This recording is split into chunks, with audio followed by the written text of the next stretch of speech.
We do a lot of talking here on the internet about the prevalence of echo chambers, but one of the craziest feedback loops that I've ever seen and sadly been a part of was surrounding the outcome of the 2024 election. Being on the internet last year from about July until November would have had you thinking that this election was about to be like Bush v. Gore, insurrection pending lawsuit level close. And that's not to say that initially that it wasn't, but on election night there was a very clear favorite and winner of the American people. Still, with all the Hope Corps smiles, hugs, and handshakes Kamala Harris's campaign was promoting, there was a really small part of me that was beginning to believe that she might just pull this one through. But again, this country reminded me that you can tweet your every thought, you can break like a million laws, you can repeatedly threaten nuclear warfare, and you can even incite an insurrection. But God forbid you commit the cardinal sin of having a really good silk press. Obviously that's a joke. But I did find this election to be a really interesting one simply because of how odd the demographic breakdown was.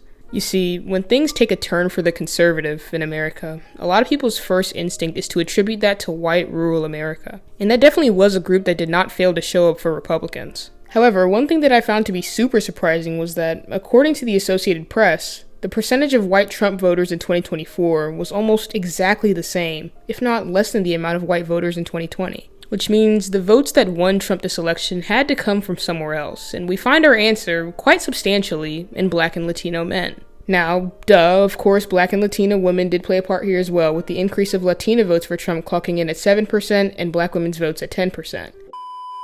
But the men seemed to make up a noticeably larger portion of the vote, with Latinos increasing by 10% and Black men increasing by a pretty staggering 13%. Some of AP's analysis reads as follows, quote, Trump made a similar gain among men, with a modest shift increasing his advantage. Trump about doubled his share of young Black men, which helped him among key Democratic voting group, unquote. Now, what is so strange about this to me is that this election cycle was filled with some of Trump's most vitriolic attacks on Black identity, on immigrants, and on the intelligence of minorities. And normally, we expect the more reliable white voters to be the people that are more eager to look past those things in pursuit of, like, cheap eggs or something. But this year, it seemed that a surprising amount of minorities found themselves able to align with a candidate whose policies and whose rhetoric has often been seen as marginalizing for their communities. So, of course, my next natural question was, why? Obviously, the easiest answer to digest here would be to attribute the rise in Republican voting trends to the issue most voters purported to make their decision on, the economy. CBS News polling found that 6 in 10 Americans during the election cycle described the U.S. economy as either fairly bad or very bad. But many American economists have noted that this claim, at a national level at least, doesn't really hold much merit.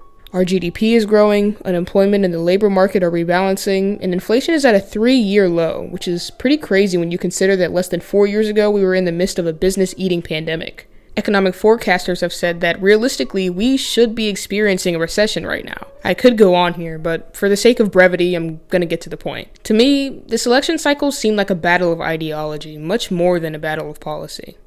I say that all the time. And in the task of converting young male minorities to Donald Trump's new wave of ideological conservatism, there's one subculture that played a very outsized role.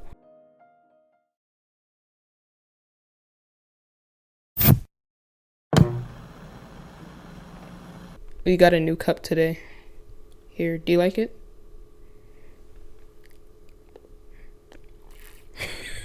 The term manosphere is most accurately traced back to the year 2009 on Blogspot. It was used to describe a new online space for men, a collection or community of websites, forums, creators, etc., who promote fervent masculinity, often in opposition to feminism, and often blatant misogyny as a response to men's issues. This space found its audience, obviously, in younger men, who felt slighted in society, often because of romantic failures or disappointment in the reality of patriarchy, usually something they attributed to a lack of visual appeal, a lack of money, or a lack of womanizing qualities. These men, finding community in the grievances and ideas of the manosphere, went on to create their own subcultures. Incels, men's rights activists, pickup artists, men going their own way, and most notably in recent history, the red pill. NewAmerica.org, a research organization, describes the Red Pill community, who derive their name from the 1999 film The Matrix, as one of the, quote, major contemporary secular male supremacist movements, who use this terminology to describe their realization that men do not hold systemic power or privilege. Instead, they awaken to the truth that socially, economically, and sexually, men are at the whims of women, and feminists, power and desires. For those of you who, like me, aren't really big fans of historically oppressive and dangerous ideas about the role of women in society, this all sounds pretty gross and even a little scary. But I do want to take some time here and express a modicum of empathy and say that it's not very hard to see why so many young men are eager to subscribe to these beliefs. At its core, the Red Pill movement speaks to a deep and growing pain among men. The epidemic of loneliness, a lack of meaningful mentorship, and the disorientation that comes with societal shifts in gender roles. According to the American Survey Center, 15% of men in 2021 reported having no close friends, which is a 12% increase since 1990. A 2022 Pew Research Center survey found that 6 in 10 men under the age of 30 are single, nearly double the rate of women at the time. Additionally, 31.5% of American boys under 18 live in a home without their biological fathers. Men without present father figures in their lives are less likely to go to college, less likely to be employed, more likely to be incarcerated, and less likely to be romantically successful in their lives. Young boys and men Young boys. You okay, boy? Young boys and men need role models in their lives to guide their actions and aren't finding them in reality, spurring their turns to online forums, streamers, and creators who seem to offer them advice curated to advancing their positions in society. The mission here absolutely isn't the problem. It's the execution of the mission that becomes problematic. The ideas of empowerment that the Red Pill offers is completely dependent on giving young men something or someone to hate. Manosphere thinkers tell these young men to direct all their grievances and anger at these very easily identifiable groups. Modern women, feminists, and mainstream media outlets who they believe purport anti-masculinity or anti-male messages. Red Pill ideology, in this way, serves as some mode of social salvation for insecure men, through teachings of individualism, male superiority, and supposed biological evidence of the world's natural order. Sebastian Milbank, an executive editor at The New Statesman, describes this dynamic much more thoroughly than I ever could in my own words. Quote, "According to this story, women really want high-status men, who are described as muscled, rich, sexually aggressive, and willing to ignore women's stated preferences. The gap between the supposed secret preference for millionaire bad boys over the stated preference for nice guys is a hoary old trope of the pickup artist scene, adapted to a far more developed belief system, and of course, money spinner, that marries pickup artist sexism with Trumpian populism and half-baked Splengerian narratives of Western decline. The element of truth here, women don't like underemployed losers with the confidence of a damp towel, becomes an absurd rape fantasy about women falling at the feet of conquering barbarians. It's a narrative that baffles normal people but makes profound sense to under-socialized men, who experience the rejection of their limp romantic gestures and have indirect experience with these same women going off with outgoing men," unquote. And these very broad, very generalized groups of opposition allow for other forms of discrimination to make their way to the forefront of the movement, and allow for subscribers of these beliefs to find personal scapegoats for all of their problems. This is why you'll often see lots of racist, homophobic, anti-Semitic, or generally bigoted ideas co-opted as central ideas of the Red Pill ideology, especially when they cater to the demographic of men trying to use them. That's what I'm saying, bro. Bro, this is crazy, man. This is crazy. You're saying, bro. Like, every time we bring black girls on, it's the same. They do the same shit every time, bro. Don't put me on the stereotype of black girls. You've been confirming the stereotypes a bunch of times, man. I haven't said anything to confirm or deny. Literally said, oh my, like, well, I know that's true, but I don't agree with it. Like, the truth can be, like, what? No, the truth is objective. It's not subjective.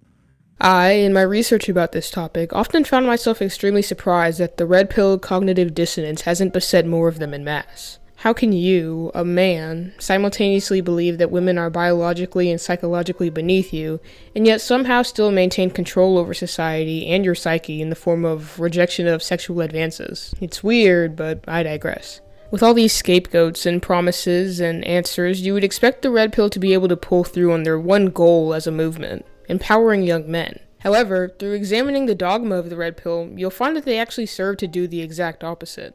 The young men who seek the guidance of the manosphere often do so because they struggle with feelings of inadequacy or inferiority to others in society. And instead of being consoled and educated with the truth that there's more to being a man than what you may see on a TV screen, they are completely reaffirmed in that belief. They are fed the illusion of superiority in the form of expensive material items and supposed romantic success, but in doing so, tie their worth as human beings only to their ability to generate income and attract superficial women. The issue that the followers of the Red Pill were looking to solve in the first place, their personal tribulations with mental health or their constant battles with trying to fit into the rigid patriarchal standards, are not answered or addressed in any nuanced way. Instead, they are told that they're simply not trying hard enough, that they must man up and move towards a completely individualistic ideology, one more isolating and demoralizing than the one they held prior. They quite literally become products in a marketplace of humans, ranked as high value or low value, alphas or betas, or sigmas, I don't know. All of which are determined by someone else's checklists of success.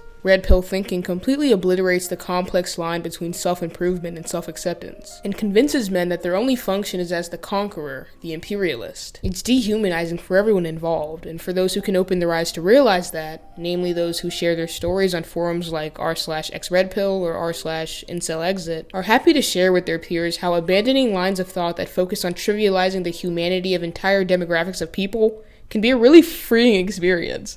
And yet somehow, some way, with all this knowledge, and even in the absence of their supreme leader, Andrew Tate, the popularity of the Red Pill continues to grow. As of right now, Jordan Peterson still has 8.5 million subscribers on YouTube, and the Fresh and Fit podcast has 1.5 million subs. And before he was banned from everything, Andrew Tate had 4.7 million followers on Instagram and amassed hundreds of millions of likes on TikTok and YouTube. At its peak, Hustlers University, Andrew Tate's online alpha male course thing, was reported, of course by Tate himself, to have over 100,000 members. And the subscription for a month of Hustlers University content cost $50. So if Tate was right, that is 100,000 people that were paying Andrew Tate $50 a month. That's $5 million a month, and if it wasn't banned multiple times, would have amassed in $60 million a year. And for what? Like for crypto tips? Fitness info? And when the 2024 election cycle came around and all of these creators very predictably co-signed Donald Trump as the ultimate alpha male and protector of masculinity, their subscribers really fell in line to show their support. But that overarching question still eats at me. How, in the midst of all its controversy, infighting, and violence, has Red Pill ideology become so successful as a contemporary social and political movement, especially amongst male minorities who seem to serve as one of the many laughingstocks of the manosphere? Would it not make more sense for Hispanic and Black males to align themselves with movements more tailored to their personal experiences, such as immigrants' rights movements, criminal justice reform, or labor rights movements? Well, in theory, it would, but that line of thinking still completely ignores emotion as a political factor.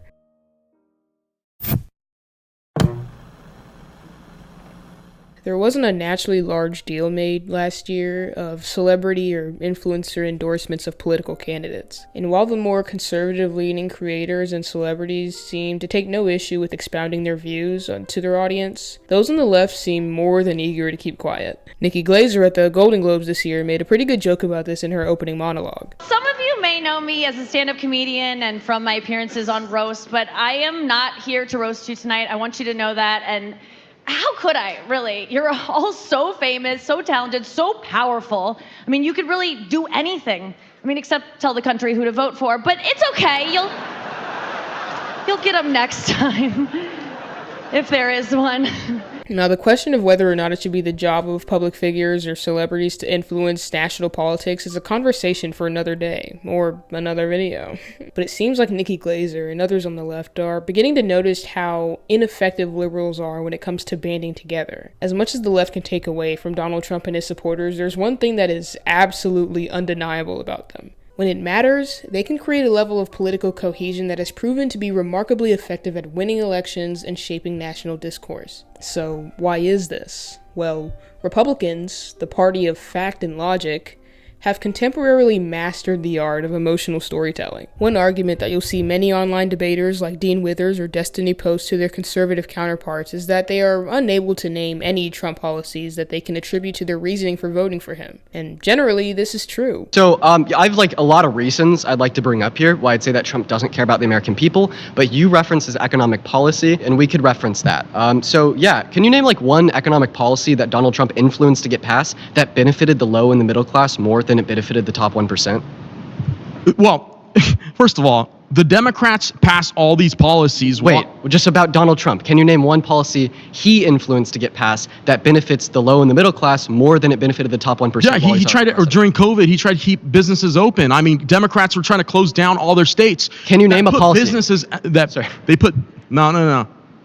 They put a lot of businesses out of business during COVID. During the past years that COVID was in existence, all the states that were liberal, Democrat-run states. But the reason why the knowledge of policy matters so little to many of Trump's supporters is because that's rarely ever the sole basis upon which they're even voting. Over the last 12 years, Trump and his colleagues have done exceedingly well in creating a narrative that kind of transcends traditional American politics. His campaigns have always been more about creating cultural moments and movements than defining specific action. Slogans like "Make America Great Again" and promises to drain the swamp evoke feelings of nostalgia and hope amongst those who feel alienated by political elites, or who feel disillusioned by how quickly Western society seems to be moving in a progressive direction. It's a very emotional and a very powerful connection, and the Red Pill serves as a perfect case study for how effective this kind of populist approach can be. Both the manosphere and MAGA Republicans focus on creating a shared sense of identity amongst their followers who feel disenfranchised and vulnerable. They don't just sell ideas, they sell an entire worldview, complete with heroes, villains, and, above all, a promise of redemption and empowerment through a common set of leaders. Respect or acknowledgement in these communities is not gated by political correctness or intellectualism. They simply thrive on identity, tribalism, and a sense of belonging to a movement that sees the world for what it really is. Even despite the constant fragmentation of priorities that we've seen in the Republican Party over the last 2 decades, the vast majority of them, time and time again, are always willing to save their discourse for after they've won the race, and often seem to align around the shared goal of defeating a common enemy, whether that be Hillary or Joe Biden or Kamala Harris. This strong sense of community often accounts for why many more of the tame people that voted for Trump or subscribe to Red Pill ideas can overlook or justify the more extremist sides of both movements. This is all in very stark contrast to the American left, who tends to lean very heavily on more impersonal methods like statistics, rationality, and intellectualism. This sort of gatekeeping of the movement, the common idea that if you're uneducated or if you differ from popular morals, you deserve to be discarded, makes it very difficult for Democrats to build reliable coalitions in the same way that Republicans do. I don't know if it'll still be around by the time this video comes out, but TikTok political or social discourse is a very jarring example of this. The amount of virtue signaling that happens on that app is absolutely crazy. Everyone is always trying to prove their social awareness and their intellectual purity, which is very exhausting to watch and even more exhausting to be a part of. This is for everybody in LA. If you survived the fire, congrats. I this shit is you not. round this two. is pretty much this how the is video threat goes. number 2. Round threat number one was the fires. fire. If I don't think I need Slowing to down, survive. great. Do not That's relax. what I'm saying right There's now. no time for musketeers yet. Anyway, it's why so many deem liberals to be so smug and condescending. Their desire to be morally superior often exceeds their desire to be personable. Just because you're right doesn't mean people have to agree with you or even listen to you. Now, my intent here isn't to empathize with extremists or imply that there's a right or wrong way to do politics or any of that, but I do think it's important to acknowledge how crucial emotional pull and sense of belonging are in politics. And I do also think that's something that the left often loses sight of. If the goal here really is to win more elections and put more rational people in positions of power, we've got to step away from the moral high grounds and find ways to channel the diversity of thought that we so often celebrate into shared cohesive vision. Again, if you made it this far in the video, thank you so much for your time. Thank you for watching. Thank you for subscribing. And I also just want to say thank you so much for 100 and something subscribers. It's crazy to think that I was at 3 like 2 months ago, which is super cool. So thank you. Let me know in the comments if you liked my ideas in this video. Let me know if you hated them. Let me know if you disagree with me. I'm probably going to respond, so be ready for a conversation. Yeah, thank you for your time, and I'll see you very, very soon. I got more creeper stuff. Hold on, let me show you. Isn't this a sick collection that I'm building here? Like, I need to get a backpack and I think I'll be set.